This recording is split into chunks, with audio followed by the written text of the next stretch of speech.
Arizona Child Protective Services is in crisis. The situation is roiling state politics and, for one woman, opening wounds.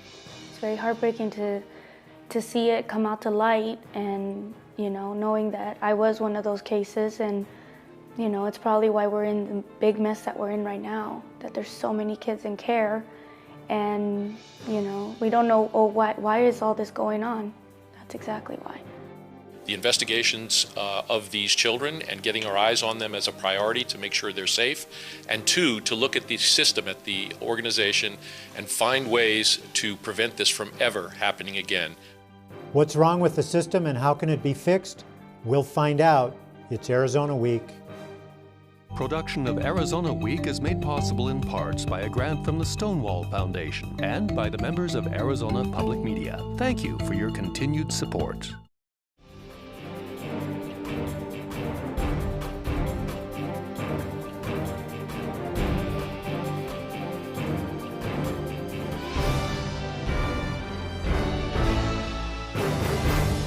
We're going to enact reforms so that these things don't happen like this ever again in the state of Arizona. Not one child will have another day that they can be in a situation of jeopardy. One, the investigations of these children and getting our eyes on them as a priority to make sure they're safe, and two, to look at the system, at the organization, and find ways to prevent this from ever happening again. That was Monday at the state capitol in Phoenix as Governor Jan Brewer created an independent team to find out why 6,500 child abuse reports have gone uninvestigated. Some say her call for reform has taken too long. We'll start with this report by AZPM's Lorraine Rivera, who visited Tucson's Casa de los Niños, a foster care agency that's feeling the weight of an overwhelmed system. And on his farm, he had a chicken. What's the chicken say? Cluck, cluck, cluck. Songs and hugs. This is routine at Casa de los Niños. And then the raccoon crawled under the bed. A community agency that cares for children. These loving hands mostly serve kids referred from Child Protective Services. I want you to make a big one. A big one? A big pancake? This emergency shelter resembles a home, and it is. But Executive Director Susie Hune insists this is more like a temporary home packed with love and guidance. We make change one family at a time, but if we change that one family, what we know, it changes not only for that child today, but it changes how that child will parent their children. So now we've changed generations, and that's what we have to focus on. All right. And he went out. The staff works with children who suffered trauma. They're trained to provide healing and treatment services. It takes time and money, dollars the state has always struggled to provide. We are an anomaly in that most states are decreasing the number of children coming into foster care, and we're increasing. And we're one of the few, no one's increasing to the rate we are, number one. But a majority of the 50 states are decreasing. Some as much as 40%, where we're seeing the 40% increase. Hune has worked in child advocacy for 35 years. Hearing that 6,000 cases went uninvestigated strikes a chord with this veteran child advocate. We feel like there's a lot of risk out there to a lot of children, a lot of potential that you don't know. So obviously the unknown's pretty scary as far as what kind of condition 6,000 families are in without getting any kind of help or supports that they may need. Hune suspects that after the governor's care team takes a close look at the cases marked as not investigated, community agencies like Casa de los Niños will see an influx of children filtered into the system, something Arizona knows all too well.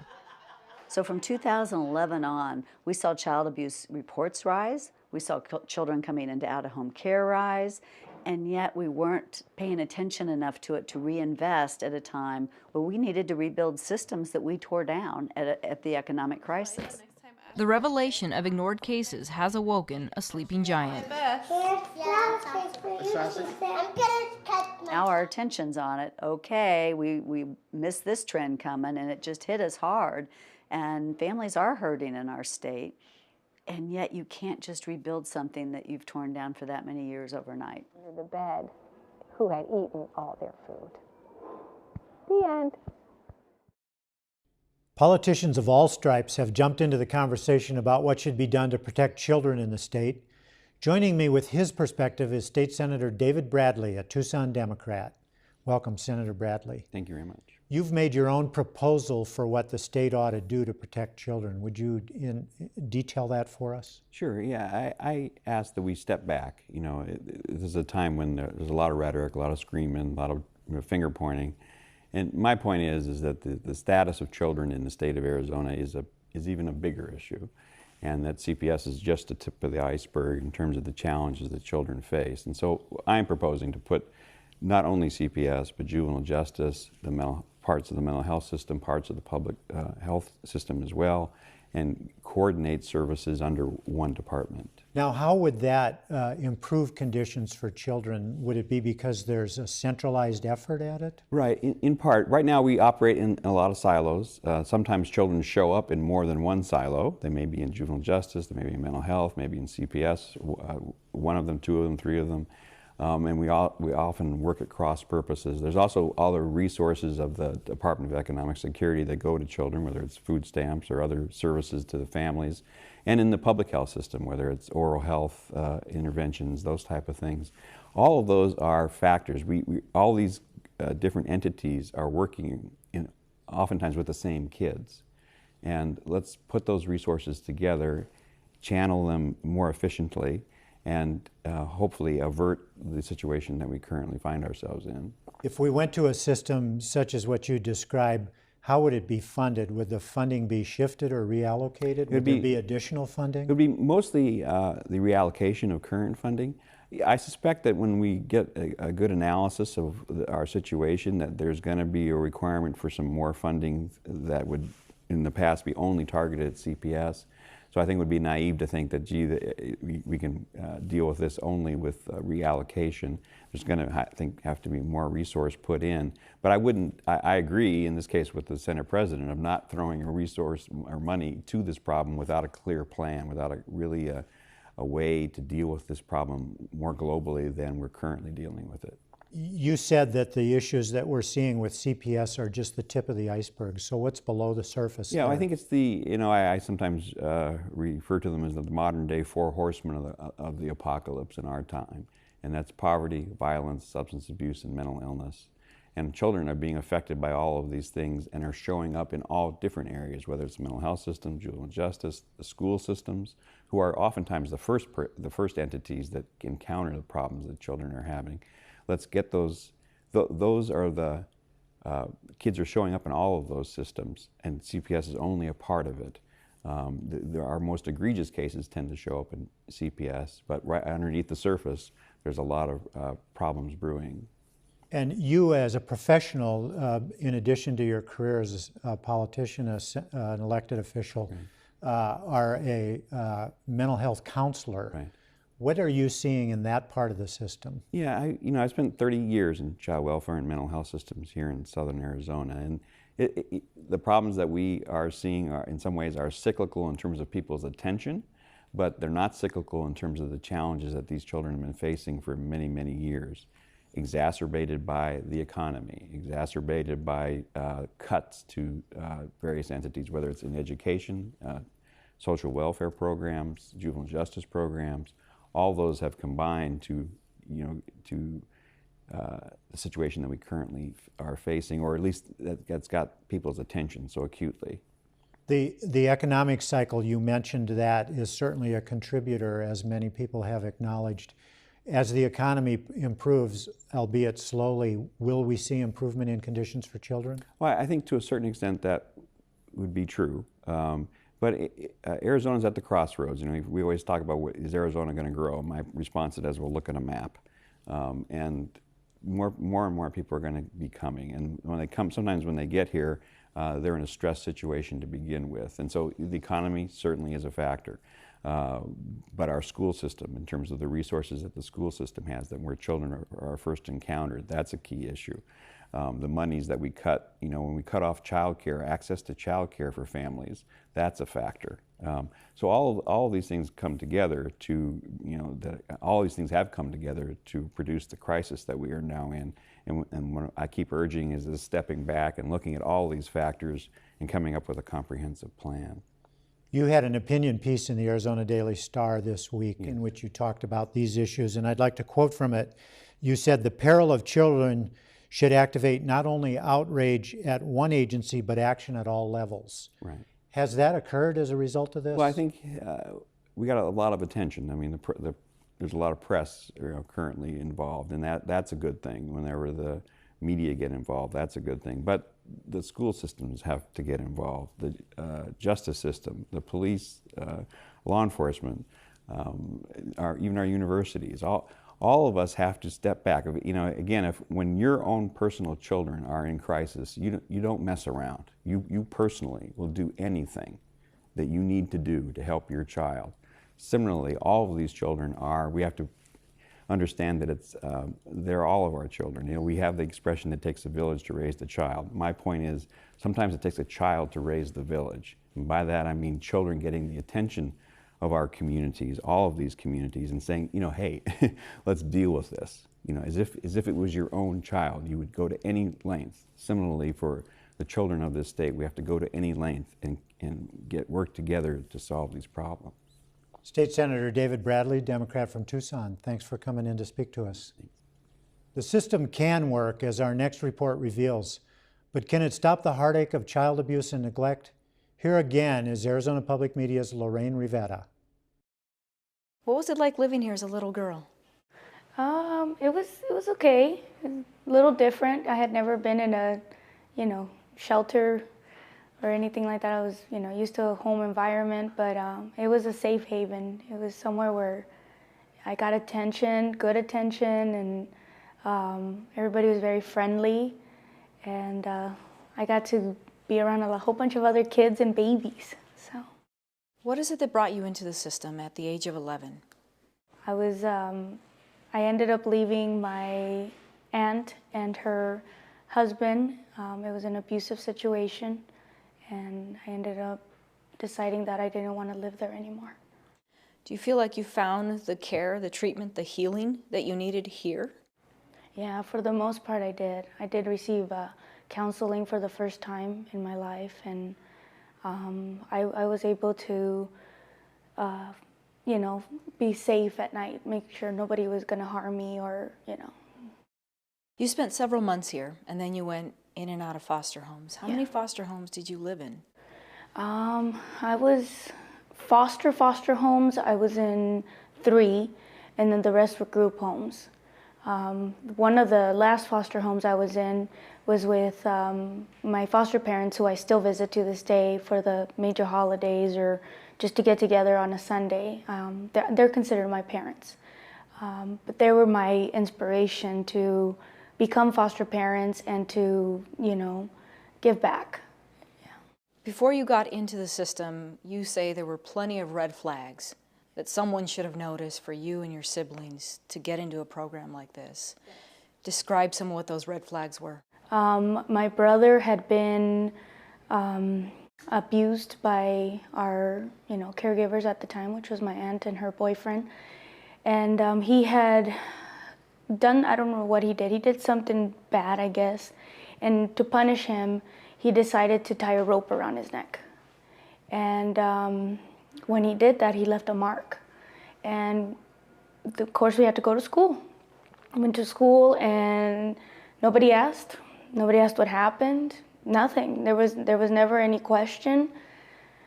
And they prepped us though. They said, okay, if something was, teacher just asks you what happened, you're gonna tell them that you guys were playing jump rope and the rope got around you and stuff like that. It was always, you're gonna say this or you're gonna say that, We were never asked at school though. I was never asked, nobody was ever. You feel like you were crying for help. In a way, yeah, because I remember, having behavioral problems, a little bit of behavioral problems at school, and not bad ones, but, just not being able to focus on my work and, kind of being silly in class, disrupting the class, just a lot of stuff that for me as a mom would have raised a red flag, why are you so much feeding for attention, what's going on, that kind of stuff. We learned recently that there are some 6,000 cases that may have had red flags on them that people called, but they were never followed up on. What were you feeling when you heard that, knowing that you were one of those children years ago? It's very heartbreaking. It's very heartbreaking to see it come out to light, and knowing that I was one of those cases, and it's probably why we're in the big mess that we're in right now, that there's so many kids in care, and we don't know, why is all this going on? That's exactly why. Do you think about those situations that those children might be in? Wonder if it's a situation similar to yours? Could they have been helped if they came to a place like Casa de los Niños? I absolutely think so. I think if a child is being harmed and they're pulled from that environment, they have hope. They have that chance to see a better life. But if they grow up in that environment and they never see a different way of life, then what's expected? It's expected for them to be the same and to stay the same. Once you became an adult yourself, you got married, you have children of your own, and you made the decision to be a foster mom. Yeah. Tell me about what led you to that point. I had always had it in my heart since I was a little girl. I remember being here at Casa and telling myself, I could do a way better job. It was just the kind of child I was. I was always very, I needed that. And when I met my foster mom that I call my mom, I saw her and I was like, I want to be just like her. I want to be, exactly like her. I want to bring that joy and love that she brought in my heart.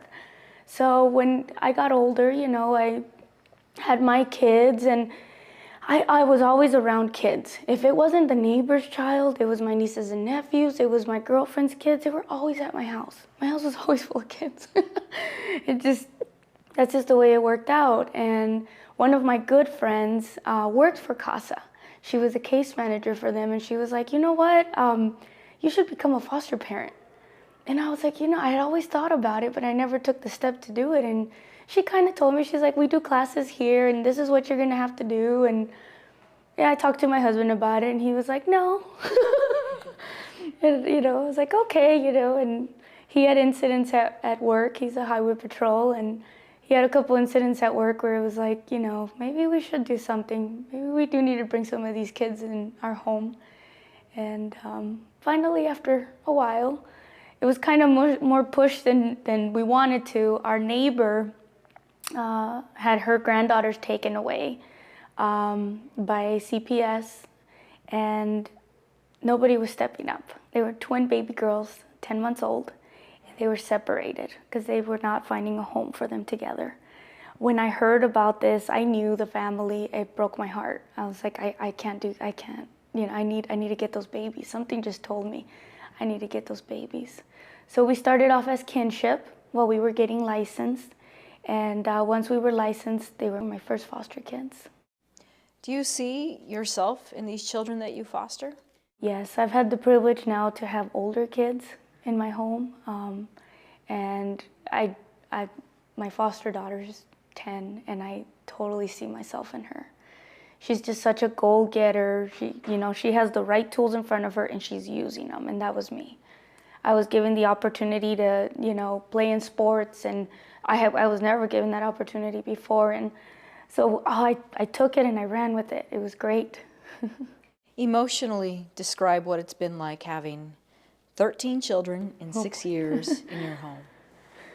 Emotionally, it's been rough, especially the itty-bitty ones, because, their first words are mama and, and dada, and so when they go, it's really hard.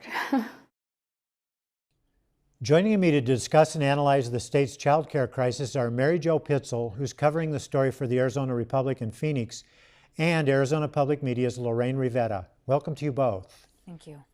Mary Jo. Nice to be here. Mary Jo, what's the status of the governor's care team, which she formed this week? How's that going so far? Well, they are in the early organizational stages. They have just opened up a website. And I'm sorry, I don't have the address memorized yet, but the website has been created in their effort to be transparent about their work. I checked it this morning. It just sort of lays out their mission. That's about as much as they've done so far.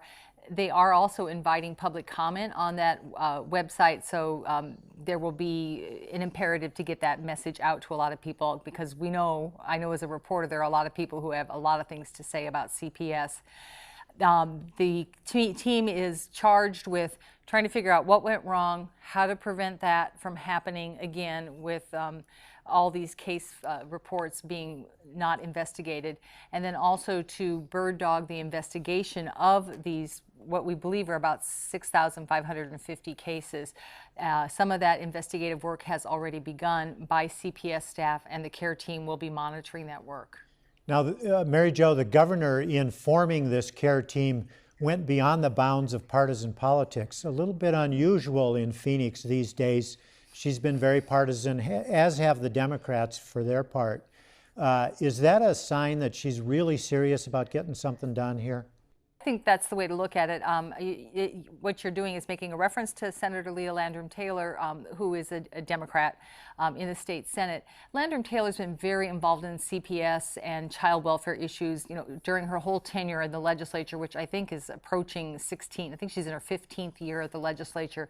So by tapping her, the governor is turning to someone who has a deep well of understanding, as well as State Representative Debbie McCune Davis, who's another Democrat, also with a similar long track record of being very active and involved in child welfare issues. And of course, there are some lawmakers on the Republican lawmakers on the panel, and frankly, I haven't checked the registration of some of the child welfare agency folks who are also serving on the committee.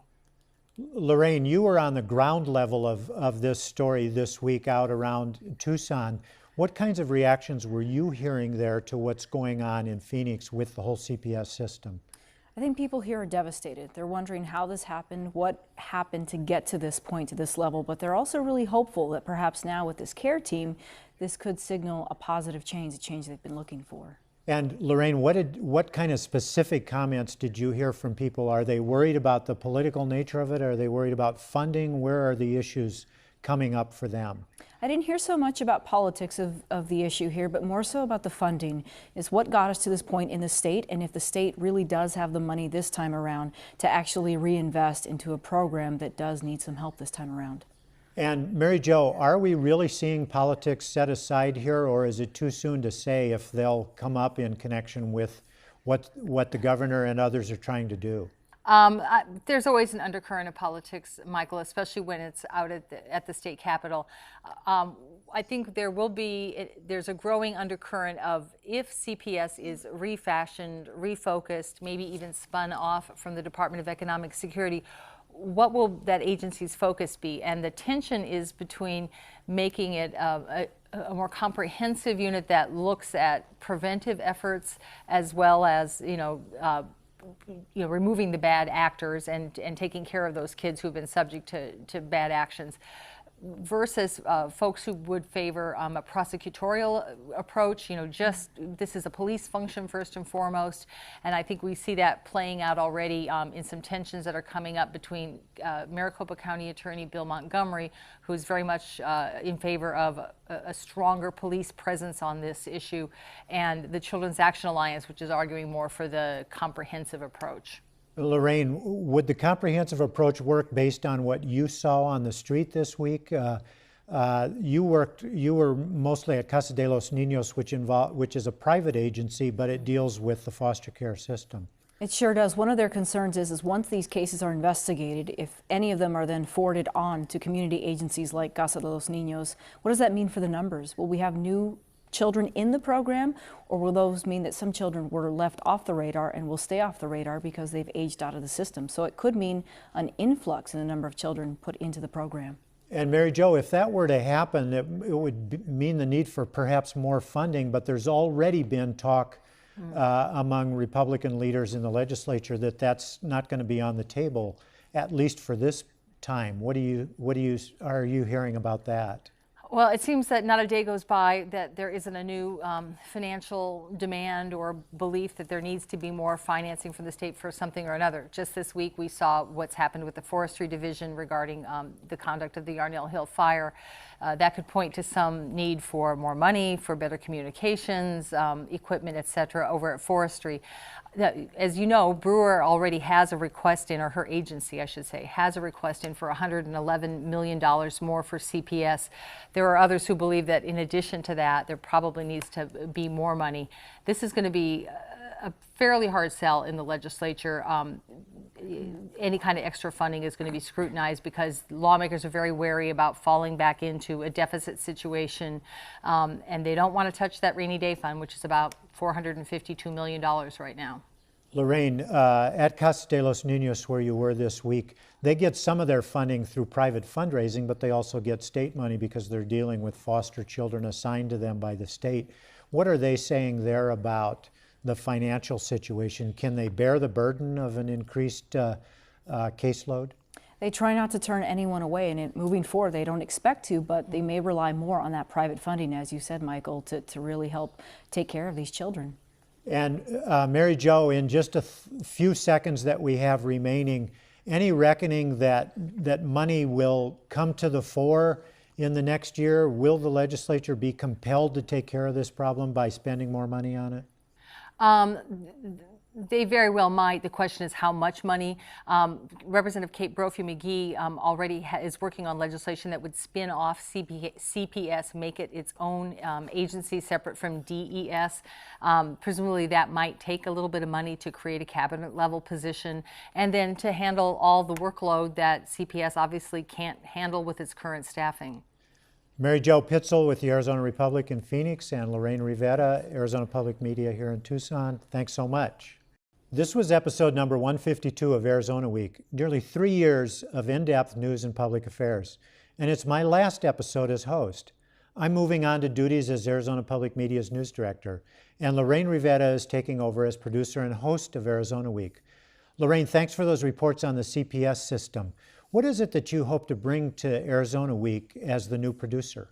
Well, Michael, you have a reputation for in-depth journalism. I hope I can continue that. I've worked in Tucson and in Yuma. I feel like I have a great understanding of some of the issues that impact Arizonans, and I hope with in-depth journalism as the base, we can continue to offer that to viewers at home. And my viewers and I look forward to all of it. Thanks so much. Michael, some big shoes to fill. I hope I can step up to the plate. Thank you. That's our program for Friday, December 6, 2013. What's in the works for next Friday, Lorraine? Right now we're looking at education and immigration, of course, big hot topics throughout the country, but more specifically here in Arizona. So we'll work on that and have that for you next week. Great, we look forward to that. Thanks for watching. For Arizona Week and Arizona Public Media, I'm Michael Chihak. Production of Arizona Week is made possible in parts by a grant from the Stonewall Foundation and by the members of Arizona Public Media. Thank you for your continued support.